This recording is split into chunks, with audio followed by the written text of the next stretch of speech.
You know that feeling. You press record and suddenly your confidence disappears.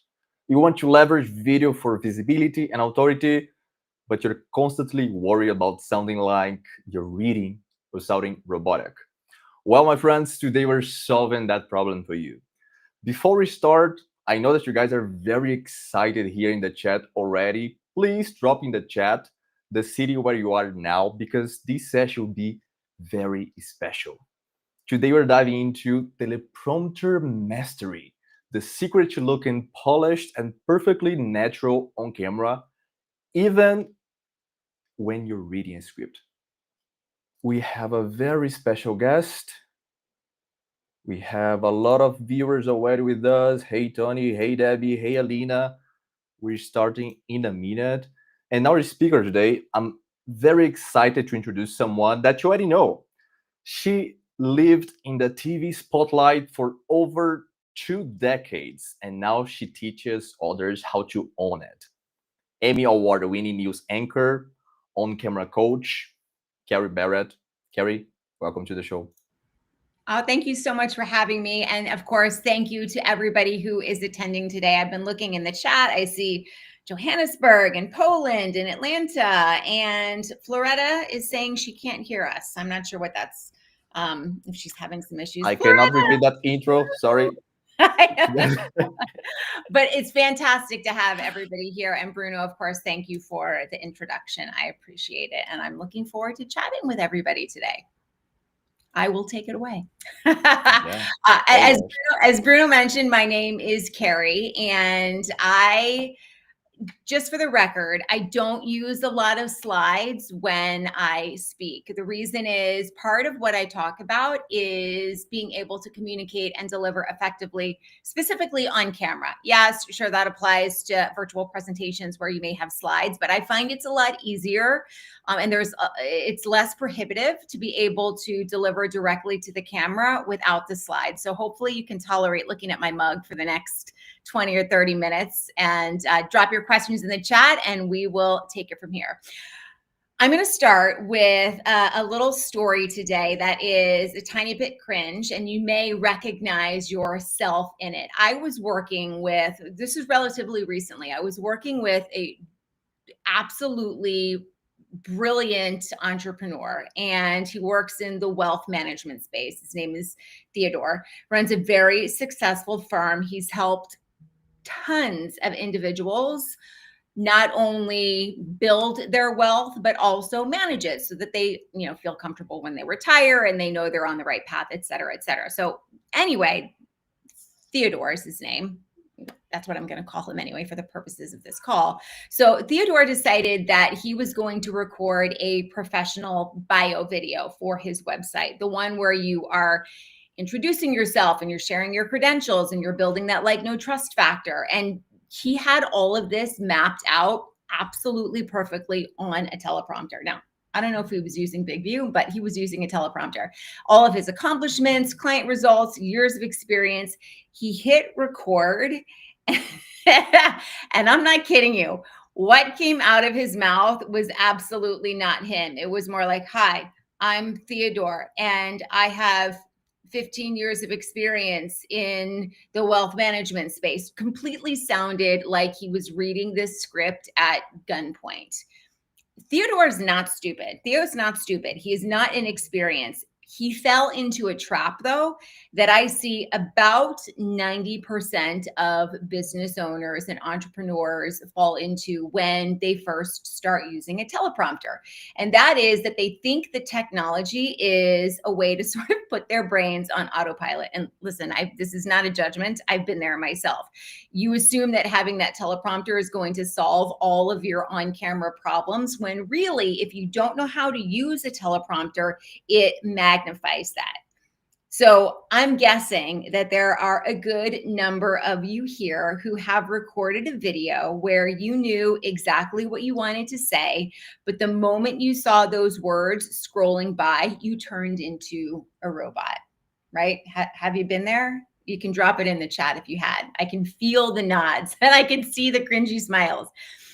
So as Bruno mentioned, I have a background in TV news. I spent 20 years as a news anchor, which means I literally made my living pretty much from reading teleprompters. This is a skill that paid my bills. This is a skill that won me a couple of Emmy Awards. And it's a skill that I learned through the process is not magic. It is a tool. And like any tool, it is only as good as the person who's using it. So today I'm going to teach you something that I call my teleprompter mastery method. And this is the very same system that I used when I was working on live TV, and the same system that I teach business owners and lawyers and realtors who want to create compelling, authentic video content without sounding like they're reading a script. Before we get to that, though, I do want to give you something that I created for you. It's a free teleprompter mastery mini course, and I believe Bruno has the link. Unfortunately, I'm not able to access putting information into the chat, but he's dropped it in the chat there for you. You can grab that. It's going to break down everything that we're talking about today into bite-sized lessons that you can implement immediately. It includes some script templates and some setup guides and some practice exercises. So go ahead and grab that now. Okay, I'll give you a second to at least click on the link and pull it up in one of your tabs. For those of you that have bigger goals around using video, if you want to grow your visibility, you want to grow your revenue, you want to position yourself, and I mean really leveraging your on-camera presence to build authority and attract premium clients, stick around to the end of this because I've created something that's special and it's just for you. So I'm going to give you the information on that at the end of this. Does that sound good? I hope it does, because we are about ready to jump in. So the first thing that I want to talk to you about is really pillar number one, which is mastering a practice protocol. So the first pillar of teleprompter mastery, it's not about equipment. It's not about apps. I mean, I love Big View. It's why I partner with them. I use Big View all the time. But this part that I'm talking about now is not the tool itself. It's the preparation that goes into using the tool.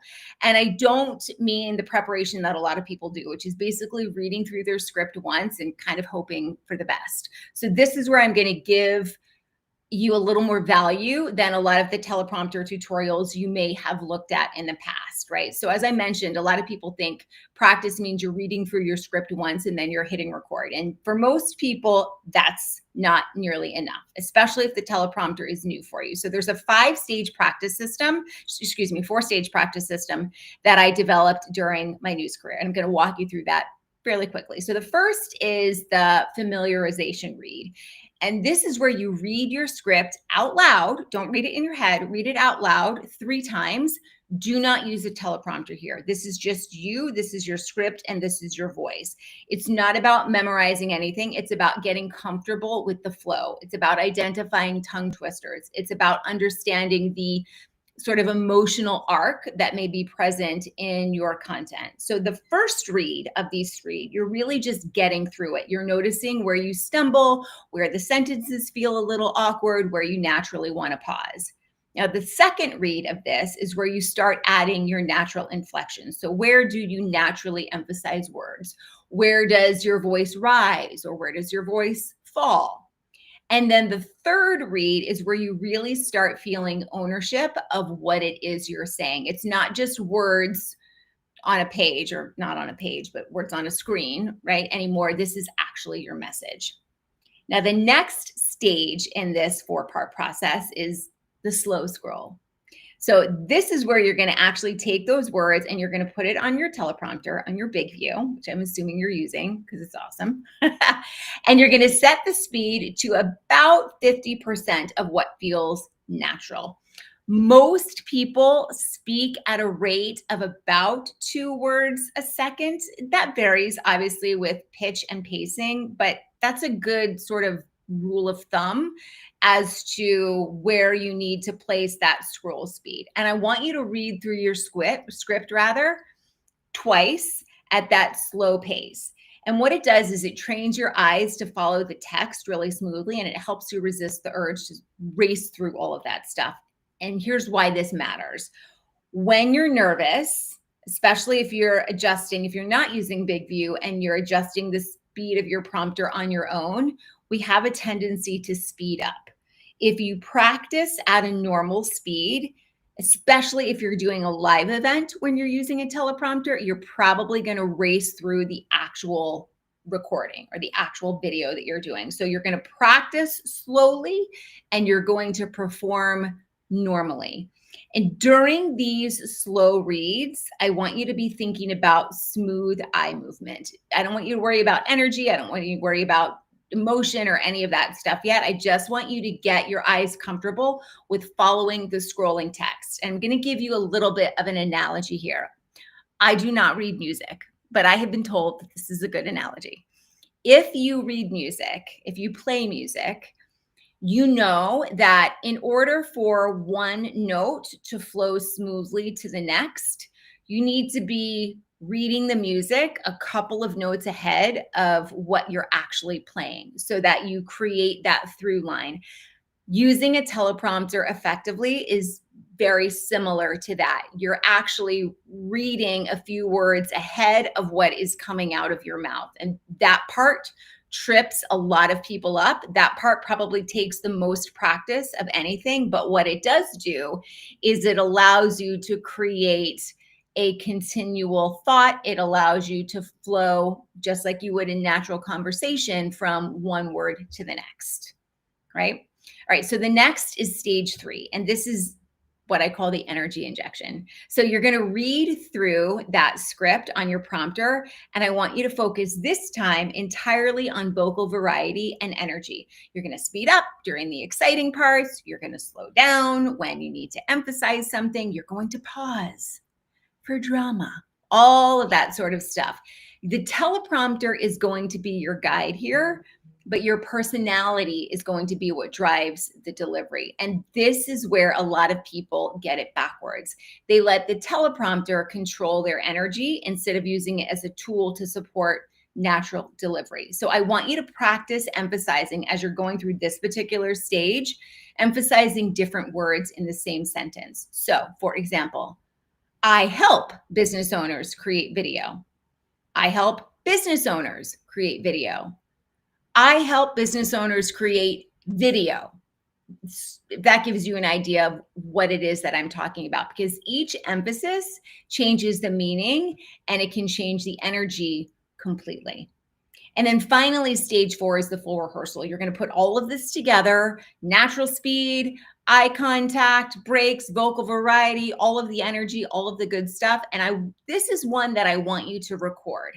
And I want you to watch it back. And you can record on your phone, you can record on your computer, whatever you're most comfortable with. That doesn't matter. This, though, is your dress rehearsal before the real thing. And I want you to watch for, are you looking at the camera during key moments? Does your energy match your message? Do you sound conversational? Do you sound robotic? You know, are there moments where you very much look like you're reading? Those are the things that you want to avoid. A little hint on how to avoid looking like you're reading. If you're focused right on the prompter and you're not moving your head very much and you're just going back and forth on the words, it's very clear to see your eyes moving back and forth. There's a way to disguise that. I mean, you can't get around your eyes reading the script, but there is a way to disguise that, and that's by using body language and facial expressions. When there is additional movement on the screen, kind of the way that I'm doing now with moving my head or blinking my eyes or looking away or using my hands, that creates visual interest in other areas on your screen. So it becomes less obvious that you are reading off of a teleprompter. All right, so the next portion of this, and Bruno, I'm sorry, I'm so focused on what I'm saying. I don't see any questions in the chat yet, but we can get to them at the end. Don't forget to drop them. All right, the next element is stamina builder. And here's something that very few people talk about. And I know this because I anchored hours upon hours upon hours daily sometimes of live TV coverage from a teleprompter. Reading from a prompter for longer than 5 minutes is mentally exhausting when you are starting out. I used to feel, even after half an hour, like I had a workout. Your eyes get tired, your concentration wavers, your delivery suffers a little bit. So I want you to think about building something called your teleprompter stamina. And you're going to do this gradually. Don't aim to do it all at once. You'll get exhausted and you'll get overwhelmed and you'll get frustrated. But start with something very simple. Start with your 30-second scripts for, I don't know, I'm on LinkedIn a lot. 30-second scripts for a LinkedIn video, and then move into a 2-minute script, and then maybe a 5-minute script. And then if you're thinking about a video for YouTube, maybe have a 10-minute script or something even longer. Just like physical exercise, you need to build up that mental endurance for that longer content. I've worked with clients who could absolutely nail a 3-minute video, but totally fell apart at like minute 8.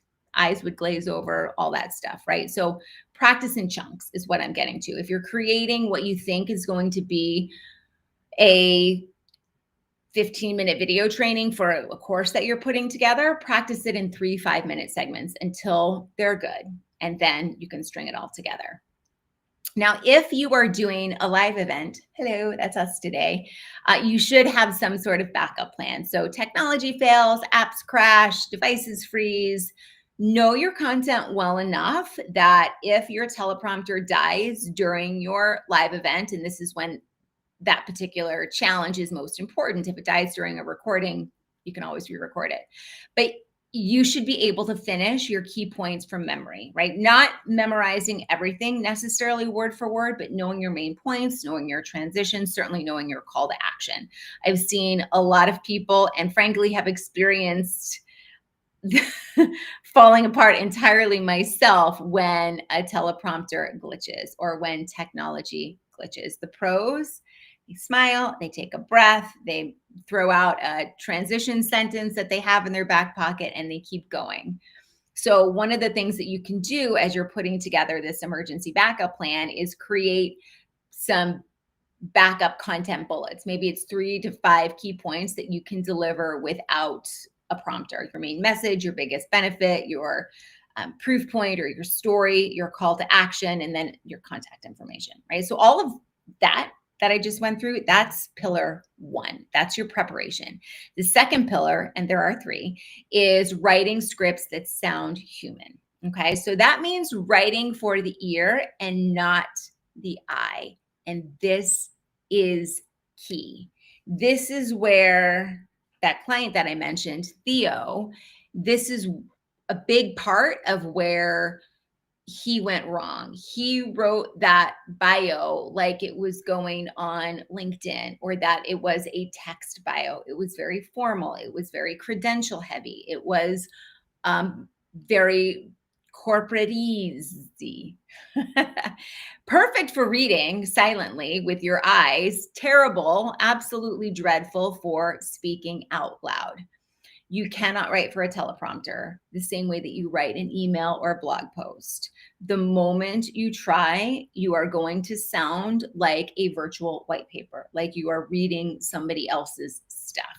It's the difference between, I use a lot of news analogies. It's the difference between a news story that's written for a newspaper versus the same news story that's written for television, right? Which there's a video component. Obviously, you're delivering it for the ear because people are listening. So before you write a single word of a script for a teleprompter, I want you to grab your phone.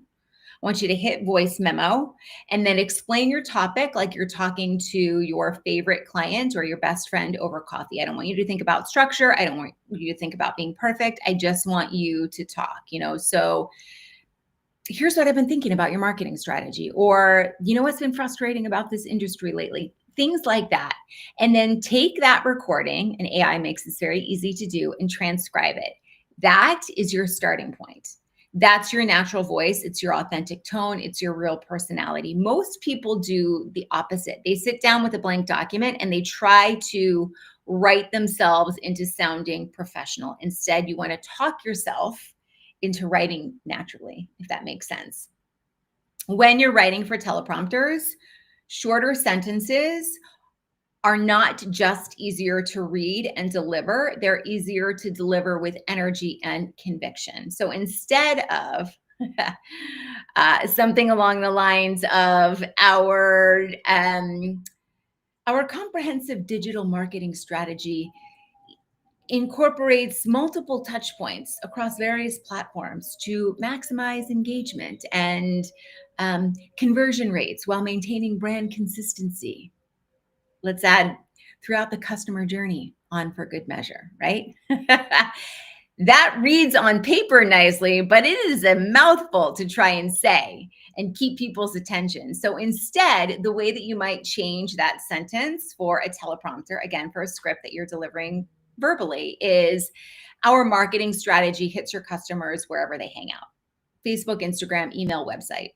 Each touch point builds trust. Each interaction moves them closer to buying.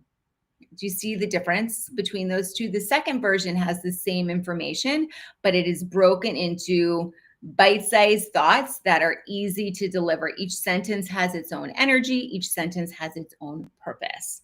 Now, there's something that goes along with that I learned the hard way in the news business. If you cannot pronounce something confidently, I want you to spell it out phonetically. Doesn't matter if it's a client's name, if it's a technical term, or if it's your company's own product. I have had clients who are so terrified of video, they have, I swear on my life, mispronounced their own name. If there is a 10% chance that you are going to stumble over it, write it out the way it sounds like you. So entrepreneurial becomes ONTREP dash RENUREALL. EEAL. You get what I'm saying, right? Teleprompter is spelled TELEPROMPTER. If you're going to mispronounce it, TELLEH, prompt, and then ER, right? Fiduciary, you get it. I won't belabor this, but it doesn't matter when you're writing it out phonetically if it is the official correct pronunciation guide. It only matters that you are the one who understands it in that particular moment. And speaking of moments, this is a trick also for my news days that's going to change a lot for you. I want you to mark your script for emphasis and pauses. So that way, as you're reading, even if you get lost in the words or you lose your train of thought, which until you develop these skills, there's a real good chance that's going to happen to you. So if you have visual cues on your script, it allows you to deliver effectively and compellingly, even if you're lost in the words. I hope that makes sense. So an example of that would be to use all caps or to use asterisks around words that you want to emphasize. Use an ellipsis where you want to pause. You might even want to give yourself stage cues. So, for stage directions like smile or lean forward or an aside, right? You can put that sort of stuff in brackets so that it's visually cueing you that this is something you need to do on screen as you are reading it. So when you're marking your script, think about it as not just writing words, but you're sort of choreographing your delivery is probably the easiest way to put it. Okay. The next element is your read aloud reality check. And I talked a little bit about this at the beginning. Never put anything on a prompter that you haven't read out loud at least 3 times. I do not care how simple it seems. If you wrote it yourself, read it out loud anyway, because your brain processes written words differently than it does spoken words. So something that looks perfect on paper might be a tongue twister when you're actually speaking it. And it's only by reading it out loud that you will discover those sticky little points in your script. And then finally, something that I call the authenticity hack. And this is sort of the secret sauce. Write like you talk, not like you think you should sound. So use contractions. Say don't instead of do not. Use simple words. Say help instead of facilitate, or use instead of utilize. I was working with a client on that exact one yesterday. Use your natural expressions. If you say, holy hell, in real life, think about maybe not, well, maybe you don't want to say that on a video, but oh my goodness, is probably not going to come out of your mouth authentically. Your audience, and this is key, is not hiring a robot. They're not watching a robot. They're watching and hopefully hiring you. And the more your script sounds like the real you having a real conversation, the easier it's going to be for them to connect with your message. All right, and then the final pillar here is mastering the invisible art. And this is the hardest part. This is the part that's all about reading from a teleprompter without looking like you're reading from a teleprompter. This is the thing that separates the amateurs from the pros. Anybody can write a script, but if you're able to make it look natural and conversational and authentic, that takes real skill, and there is an art to it, right? The better you know your script, the less you're going to depend on a teleprompter. And I know that sounds a little bit backwards. Why would you use a teleprompter if you're going to know your script word for word? You're not going to know your script for word, but a teleprompter is, many of us use it as a crutch. Really, what it should be for you is a safety net. It is there so that you don't have to worry about forgetting key points. It is there so that if you're recording a quick video, you can do it in hopefully 1 or 2 takes rather than 15. But especially if you're doing a live event or a webinar or some sort of virtual presentation, you should know your material well enough that if something happened, you could keep going. So the teleprompter is best serving you as a guide, not necessarily a lifeline. All right. And then, oh, I need my lifeline out. Eye movement giveaway. All right. So we talked a little bit about this. The fastest way to spot somebody reading from a teleprompter is watching their eyes, right? Are their eyes going back and forth? Are they darting back and forth like they're reading or watching a tennis match, right? So there's a couple of ways to fix it. I jumped into one of them, which is make sure you have enough movement of your face on screen so that you cover up the movement of your eyes as much as you can.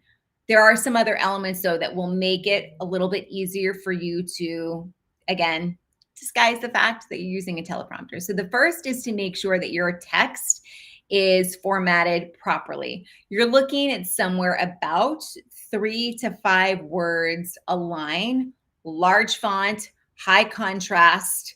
Big View will do that automatically for you. It's white font.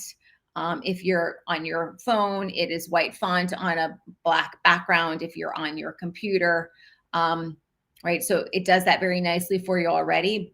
But in terms of the number of words on each line, if your eyes are going back and forth because you're reading 10 words on each line, it's going to show. Second is you want to use your peripheral vision. You're not focusing on individual words. Your eyes are taking in almost entire phrases at a time. And then the third element is to practice what I call the anchor look. And this is something I obviously learned as a news anchor. Every couple of seconds, you want to look right at the lens, right? Not necessarily at the prompter. And what that does is it allows you to create that illusion of really natural eye contact even when you're reading, and when you're reading like slightly below where your camera is, right? If you use Big View, for example, on your phone, which is how I most often use it, the words, depending on whether you have an iPhone or an Android, it changes where they show up on the screen, but they're obviously not showing up over the camera. They're showing up right below or right next to the camera. So every now and then glancing away and then glancing back and delivering right into the camera because you already have a phrase that's ready to go. Is that making sense? I hope it does. All right. And finally, the rhythm trap. This is the biggest mistake that I see people making with teleprompters. They let the scroll speed control their delivery instead of the other way around. And they start reading in this sort of weird, monotonous kind of rhythm that matches the scrolling text. And it can sound a little bit robotic and it can put audiences to sleep. Instead, as I mentioned before, and I'm going to underscore what I said, is that you need to read the teleprompter almost like sheet music, right? A musician doesn't play every note with the same emphasis just because they're all written on the same page. They add dynamics, they speed up, they slow down, they pause for dramatic effect. Your script is basically the same, right? It's bringing you from the beginning of the song to the end. There are some words that deserve emphasis. There are some phrases that need a pause after them. There are certain sections that need to be delivered with more energy, okay? How do you recover, though, when things go wrong? As I mentioned, teleprompter glitches, you lose your place, you stumble over a word. If you are new to the teleprompter, if you're a teleprompter amateur, there's probably a little bit of panic that goes along with that. You would stop probably and you would apologize and maybe stumble all over yourself apologizing. The pros keep going because the audience has no idea what's supposed to happen. If you stumble over a word, and I've stumbled over a few of them today, I lost my train of thought for a second, right? Pause, smile, pick back up where you left off. The confidence is not about being perfect. It's about being unshakable when things are not perfect, right? That is really where the connection comes in. Here is the final piece. And this is the one, and I've touched on this a couple of times today, but your personality has got to come through the teleprompter, right? It can't come through despite the teleprompter. It has to be part of your delivery through the teleprompter. A lot of times you'll find, and this will happen as you practice, the teleprompter puts a level of formality, or people feel like it puts a level of formality in front of them. So they become more formal. They become this sort of corporate, buttoned up version of themselves. That is not what you should do. That is backwards. The teleprompter should actually free you up to be more of yourself, not less, because you're not worried about forgetting your points. You're not worried about forgetting what comes next. You can focus on the delivery. You can add the gestures. You can smile more naturally. You can let your authentic personality shine through, right? So those are the three pillars of really delivering from a teleprompter. It's practicing, it's script writing, and it's invisible delivery. And when you master all of those things, you are going to be, trust me when I tell you, light years ahead of where most business owners are in terms of trying to create video content. There is something that's important to understand, though. Teleprompter skills are the very beginning, right? You can have an absolutely flawless delivery from a teleprompter, but if you are, slouching or you look like a deer in the headlights, none of that's going to matter.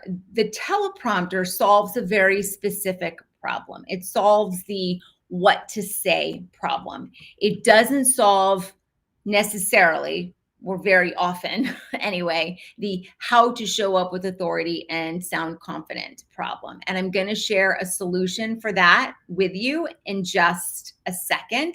But first, I think that we have some questions in the comments. We've covered a ton. I know that you probably have your own specific hurdles. So if there is a challenge or a frustration that you have when it comes to using your teleprompter effectively, and it could be anything, technical, lighting, background, what to wear, reading from a teleprompter or writing for a teleprompter, building confidence enough to hit record in the first place, right? This is where I want you to ask those questions and troubleshoot some of the challenges together. And if there's takeaways or aha moments that you've had, I'd love you to share them as well. So I'll turn it over to Bruno. Have you been monitoring the questions? I actually Okay. have, before asking the questions that the audience left in the chat, I had one question from you, Kerry, because you probably had clients with this issue as well. I have seen many users creating videos in a teleprompter, just staring the camera and not blinking at all. So they start kind of crying because they're not blinking for, I don't know, a minute. Their What eyes would are you watering. recommend? Yeah. How often should they blink, or should they worry about that? Is this Yeah. important? Okay, such a good point. I mean, yes, if it's getting in the way of what you're saying and it's distracting, then yes, you need to worry about it. It's sort of like the way I advise clients on removing filler words, like, those sorts of things. Having a few of them is not a deal breaker. If it gets to the point where it's distracting, then it's a problem. The easiest way to know if it's distracting is have somebody else watch it. We're our own worst enemy. We run ourselves through the ringer when we watch. I mean, I've been doing this now for 25 years. I still can't stand watching myself on camera. So if I really want to critique something, I mean, I know how to do it myself, but I'll ask somebody who's maybe not as harsh as I am to review it for me. So record yourself and ask somebody what they think. There is really two things that happen in terms of blinking your eyes. Number one, you see somebody who's blinking so often because they're nervous. Sometimes you'll see somebody close their eyes and talk this way because they don't want to face what they're actually doing. And that's sort of an adjacent issue.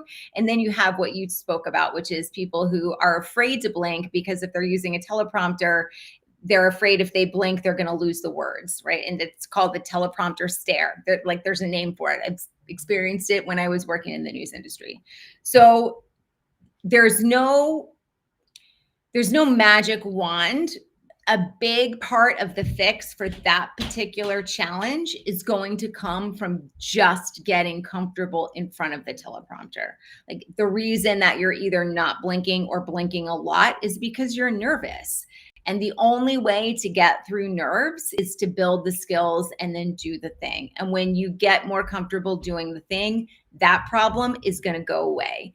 If you focus so heavily as you're recording a video or you're doing an event and you're like, I must blink, what happens is, sure, you'll blink, but the rest of your delivery will become stilted because you're thinking about that one thing. And that's not the right solution. The solution is, I hate to say it, like with anything else, it's getting comfortable with the skill and building on it. It's practice. Makes sense. Now going to the questions from the audience. You kind of gave some information, some insights on this question. Just wanted to see if you have more insights on the way that you create the script, the structure, the brackets that you mentioned, the tone, the emotion that you use, the position. Any other insights here? In terms of tone, or when you're writing the teleprompter, like you mentioned, writing on brackets, like on this part, I'm going to smile. On this specific part, I'm going to do that. Or using different signs on the script to deliver in a better way.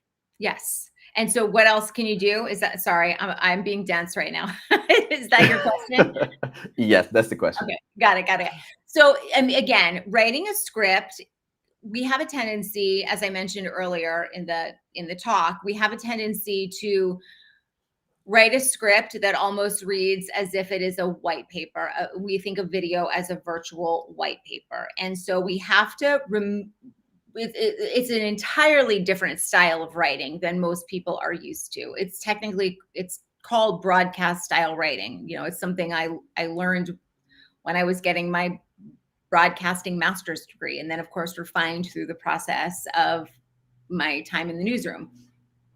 What I would say is this: when you are recording a video, the easiest way to figure out where those natural moments are is to turn on your phone, sort of put it in your peripheral, and then talk to someone.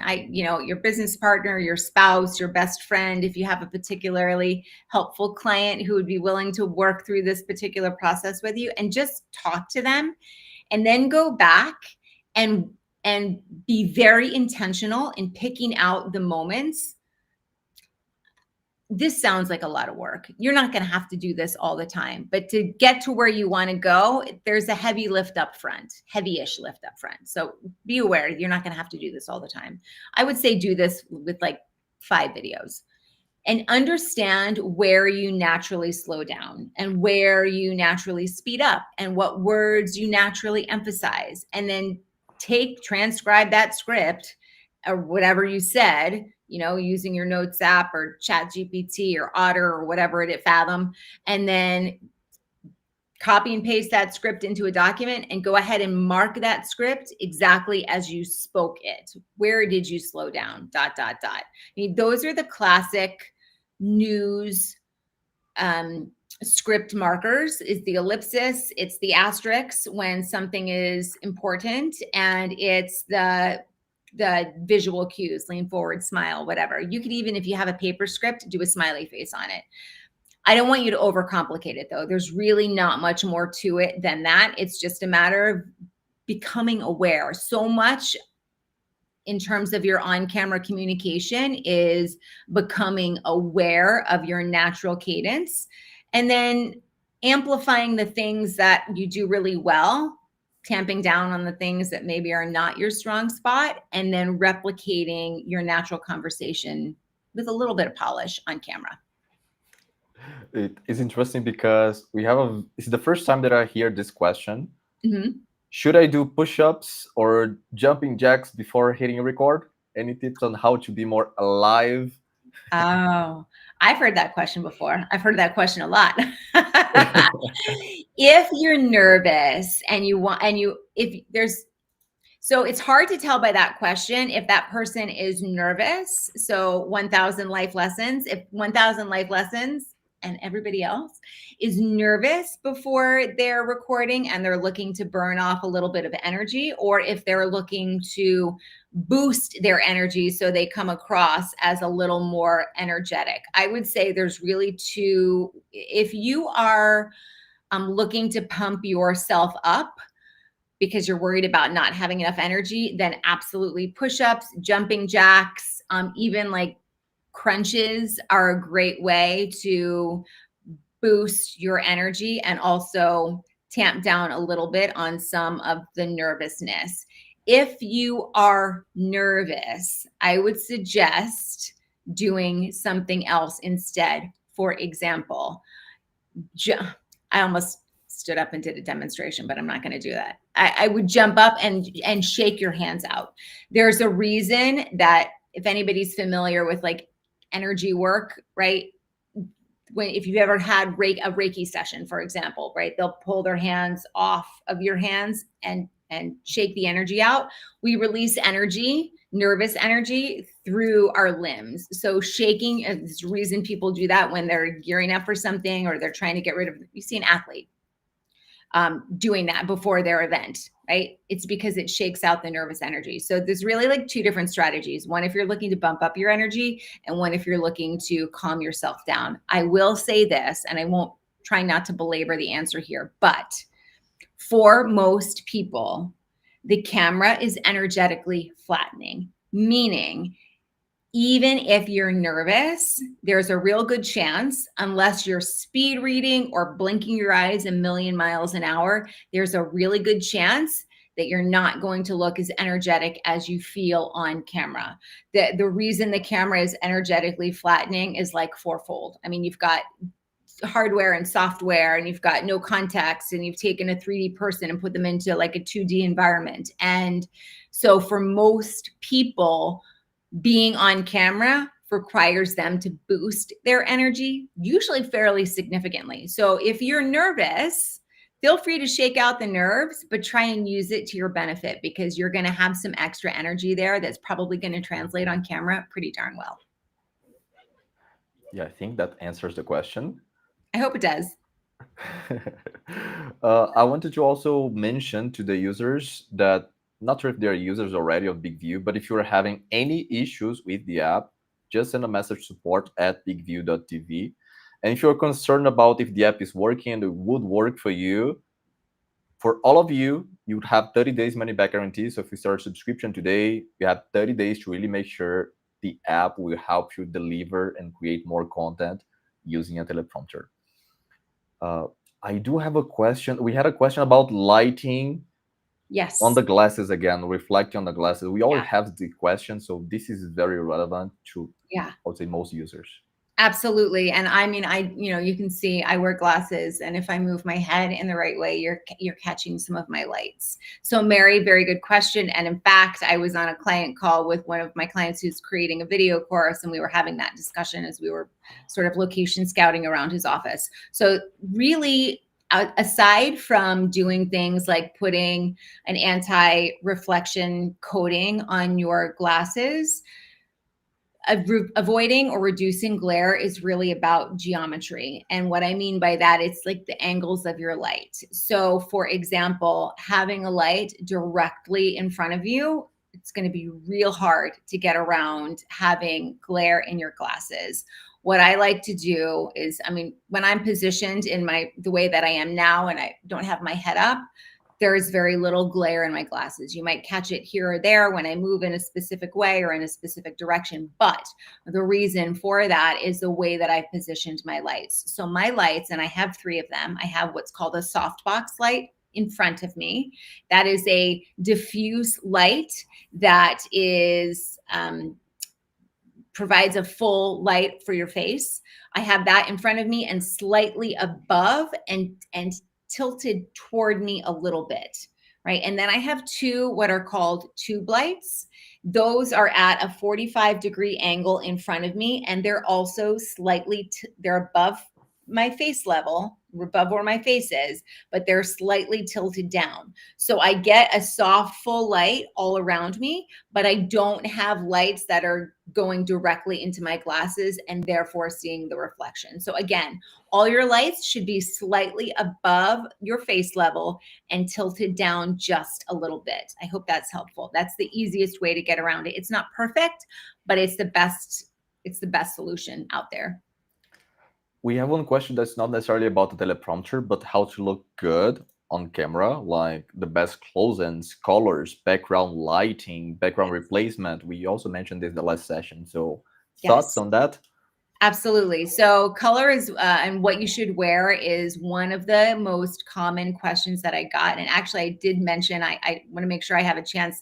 I have a course that I've put together specifically for this group that goes into on-camera delivery. And I'll tell you a little bit about that. And Bruno can put the link up in the chat in just a second. But to answer this question right now, there's 2 colors that you should probably avoid entirely when you're on camera. The first is white and the first is black. Even when I was in a professional environment in a news studio, we were advised to avoid those colors.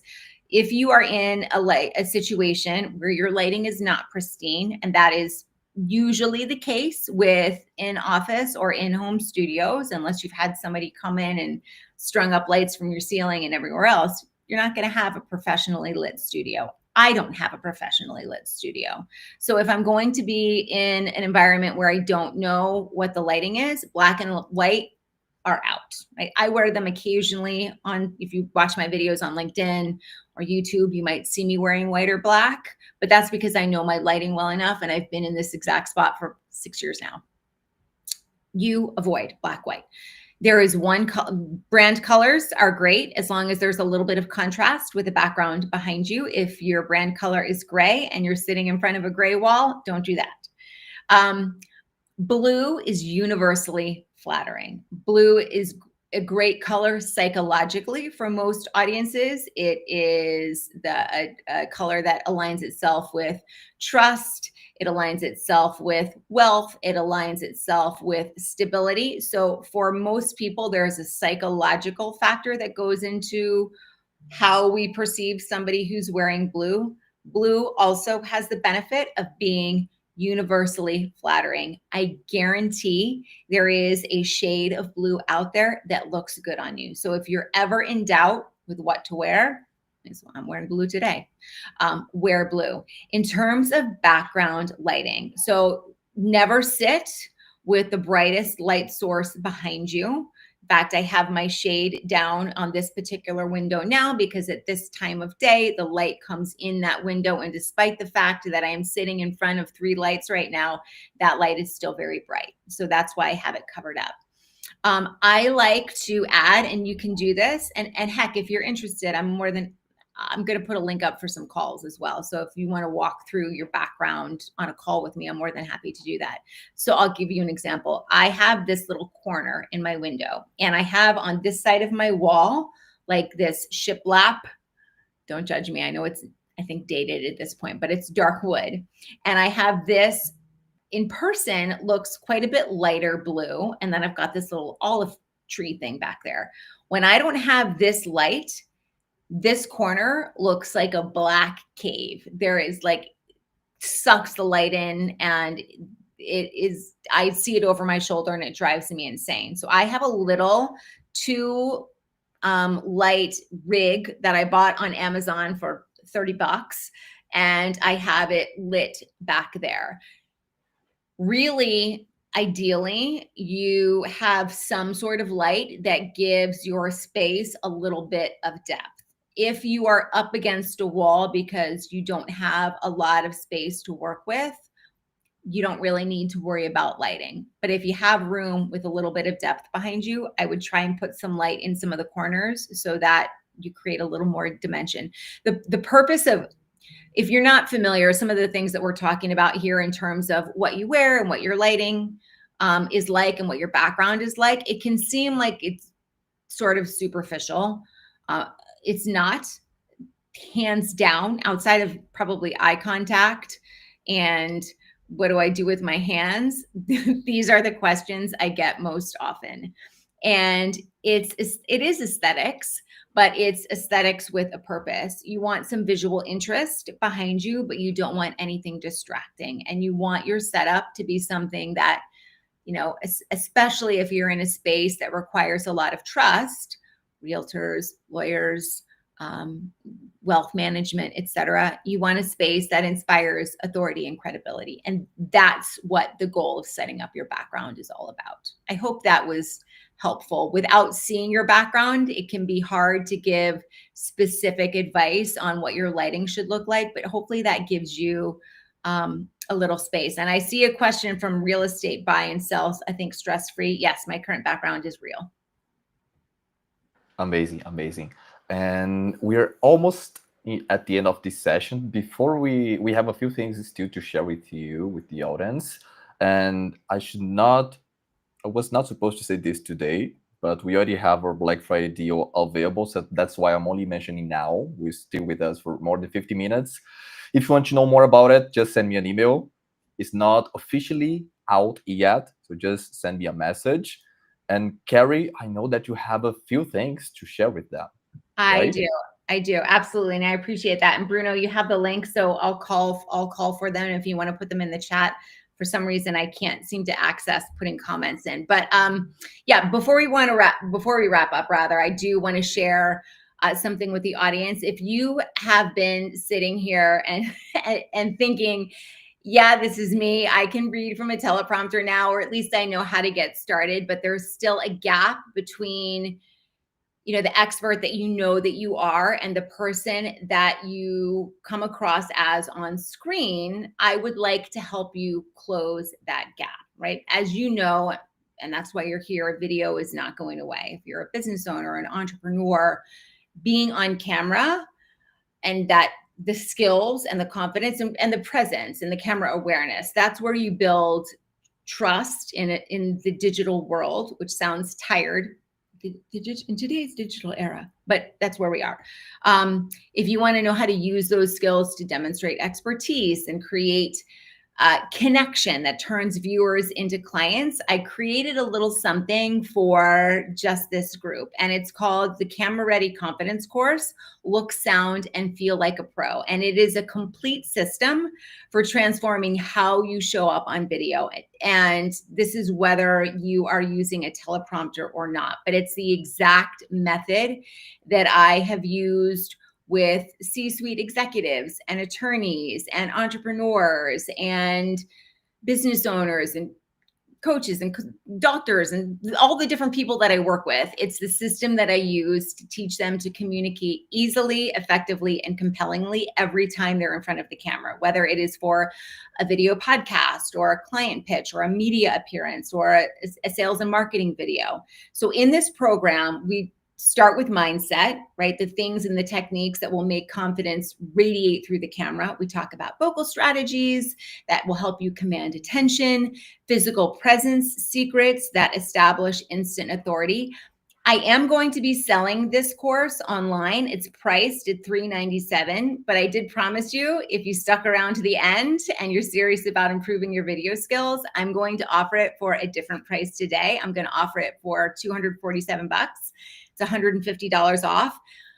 I'm not going to have that going for long, though. I'm going to have it expire at midnight Eastern time. So I know we've got people joining us from all over. If Bruno could put the course link up in the chat, it's the Camera Ready Confidence. There's the discount code that I've created just for you guys. It's on camera, all caps, all one word.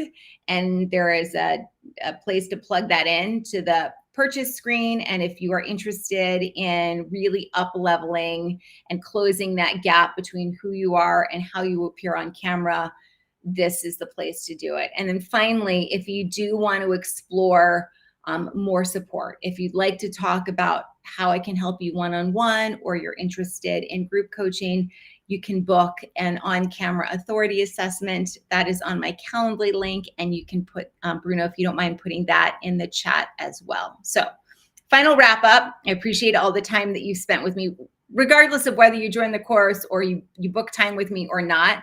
I hope that you got something out of what we practiced and worked on today. So follow that 4-stage system, build your stamina gradually, always have a backup plan. Write for the ear, not for the eye. Talk first, transcribe, and then know your material, right? You master this stuff and you are never again going to sound like you're reading somebody else's script. So with that, I will turn it back over to Bruno, and I will just say thank you so much for showing up today. Thank you for your time.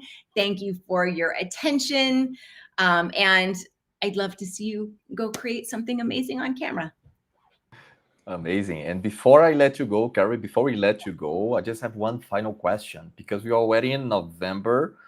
Do you think that we still have time to start this year, or should we wait until January? Like, oh, I can start next year. What do you think? Why put off till tomorrow what you can do today? Like, that's not going to get you anywhere. No, absolutely. You have time. I would jump in sooner rather than later. You know, you have some skills or some at least practice, knowledge that you've gained hopefully over the course of the past hour, and put it to use. Like, go create something. And heck, if you're on LinkedIn or on Instagram or wherever, tag me, because I'd love to support you and help you grow from there. No, start now, my friend. Yeah, so we need to start as soon as possible. Now you have the knowledge, you have the tool, you just need to get started. Yep. The links are in the chat to get the session with Kerry, to get the course. And if you mail me, you get that deal. Thank you so much for your time today. Thank you so much, Kerry, for all the valuable insights. And I hope that we can do something again in the future. Thank you so much. I love this audience. Thank you. Thank you, everyone. Take care. See you. Bye. Bye. With the Big View Teleprompter, create videos you're proud of. Easily trim your video by selecting the words where you want to start and end. Color your presentation with automatic subtitles and highlighting keywords. Add your brand logo.